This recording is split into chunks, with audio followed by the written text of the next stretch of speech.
کہتے ہیں انسان جب کامیاب ہو جاتا ہے تو اسے لگتا ہے کہ اسے کسی کی ضرورت نہیں، لیکن زندگی ایک دن اسے ایسا سبق دیتی ہے جو ساری کامیابی چھین لیتا ہے۔ احمد شہر کا ایک بہت بڑا بزنس مین تھا۔ پیسہ، گاڑیاں، بڑا آفس، سب کچھ تھا اس کے پاس، لیکن ایک چیز نہیں تھی، وہ تھا سکون۔ رات کے تقریباً 11 بج رہے تھے۔ احمد اپنے آفس میں اکیلا بیٹھا تھا کہ اچانک اس کا فون بجا۔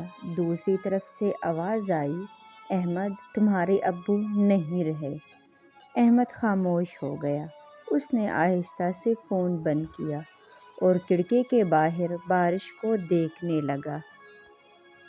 کئی سال بعد احمد اپنے گاؤں واپس جا رہا تھا، وہی گاؤں جہاں اس نے اپنا بچپن گزارا تھا، اور وہی گھر جہاں اس کے ابو آج بھی اس کا انتظار کرتے رہے۔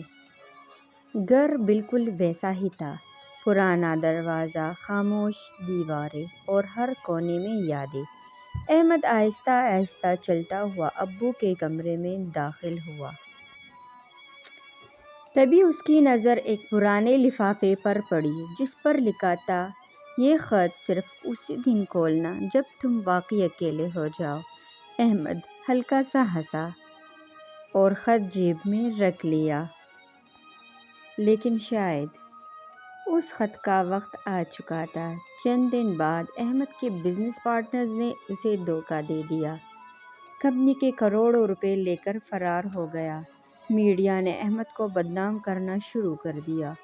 فون مسلسل بج رہے تھے لیکن اب کوئی دوست نہیں تھا۔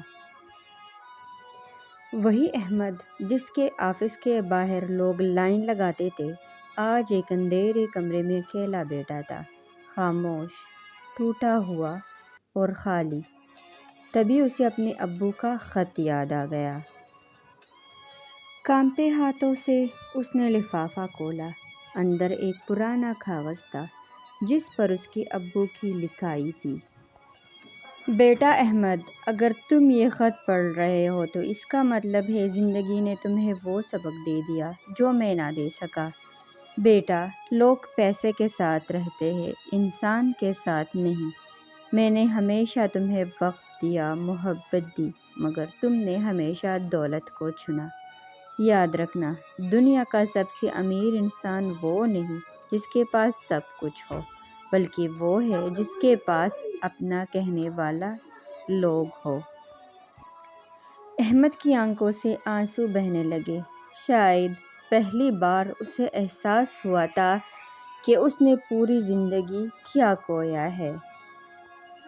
اگلی صبح احمد اپنے ابو کی قبر پر گیا۔ کافی دیر خاموش کھڑا رہا، پھر آہستہ سے بولا، ابو، میں بہت دیر واپس آیا ہوں۔ رشتوں کی قدر وقت رہتے کر لے، ورنہ وقت صرف پچھتاوا چھوڑ جاتا ہے۔